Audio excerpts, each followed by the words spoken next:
Assalamualaikum warahmatullahi wabarakatuh. Di sini saya sebagai perwakilan kelompok 2 ingin membacakan hasil diskusi kelompok kami. Respon Indonesia terhadap imperialisme dan kolonialisme di bidang politik, ekonomi, sosial budaya, dan pendidikan. Pengertian imperialisme dan kolonialisme. Imperialisme merupakan sebuah kebijakan di mana sebuah negara besar dapat memegang kendali atau pemerintahan atas daerah lain agar negara itu bisa dipelihara atau berkembang. Kolonialisme adalah suatu sistem di mana suatu negara menguasai rakyat dan sumber daya negara lain tetapi masih tetap berhubungan dengan negara asal. Masyarakat Indonesia dalam bidang politik yaitu membentuk organisasi-organisasi pergerakan nasional.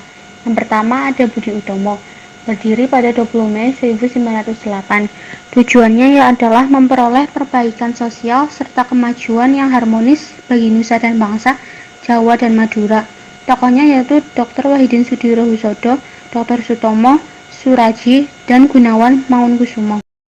Kedua ada Sarekat Islam, berdiri pada 16 Oktober 1905. Tujuannya mengembangkan jiwa dagang, memperbaiki citra Islam, dan mengembangkan eksistensi agama Islam. Tokohnya Umar Said Cokroaminoto, Haji Agus Salim, Abdul Muiz, dan Surya Pranoto. Yang ketiga ada Indis Party, berdiri pada 25 Desember 1912. Tujuannya untuk membangunkan patriotisme semua Indir terhadap tanah air. Tokohnya Dawes Dekker, Dr. Cipto Mangunkusumo, dan Ki Hajar Dewantara. Organisasi-organisasi pergerakan nasional yang lainnya pun ada seperti Perhimpunan Indonesia, Partai Nasional Indonesia, dan Gabungan Politik Indonesia. Yang kedua, respon Indonesia dalam bidang ekonomi. Yang pertama, perlawanan Indonesia terhadap monopoli ekonomi Belanda. Sultan Ageng berusaha menghalang-halangi perdagangan Belanda. Orang-orang Banten juga melancarkan serangan-serangan gerilya terhadap Belanda melalui darat maupun laut. Yang kedua, perlawanan Maluku terhadap monopoli Belanda. Maluku melakukan perlawanan terhadap Belanda VOC dengan cara perang gerilya dan melakukan penyerbuan ke benteng Dustede. Yang ketiga, respon Indonesia dalam bidang sosial budaya. Dalam bidang sosial budaya, Indonesia merespon dengan dua cara, karya sastra dan seni musik. Yang pertama ada karya sastra. Muncul karya-karya sastra yang menjadi penyemangat dan penyebar identitas keindonesiaan lewat kesatuan bahasa.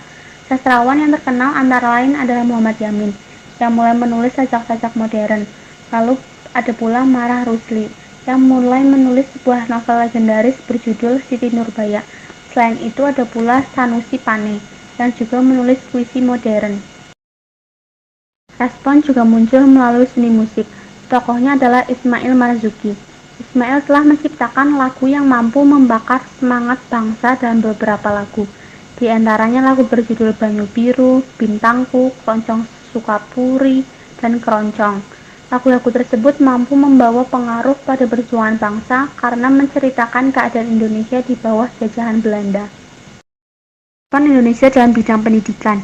Dalam bidang pendidikan, respon muncul dalam bentuk didirikannya sekolah oleh para tokoh Indonesia yang tidak puas terhadap pendidikan yang diselenggarakan oleh pemerintahan Hindia Belanda yang hanya dinikmati sedikit masyarakat Bumi Putra. Yang pertama, Taman Siswa, didirikan oleh Ki Hajar Dewantara. Tujuannya yaitu membangun anak didik menjadi beriman dan bertakwa kepada Tuhan Yang Maha Esa, cerdas, sehat jasmani dan rohaninya untuk menjadi anggota masyarakat yang bertanggung jawab atas kesejahteraan bangsa dan tanah air. Yang kedua, INS Kayu Tanam. Musyafi mendirikan sekolah INS. Perkembangan INS pun terbagi menjadi 4 zaman. Yang pertama, masa awal RP INS Kayu Tanam. Yang kedua, zaman penjajahan Belanda. Yang ketiga, zaman penjajahan Jepang. Dan yang keempat, zaman kemerdekaan. Sekian hasil diskusi dari kelompok kami. Bila ada salah kata, saya mohon maaf. Wassalamualaikum warahmatullahi wabarakatuh.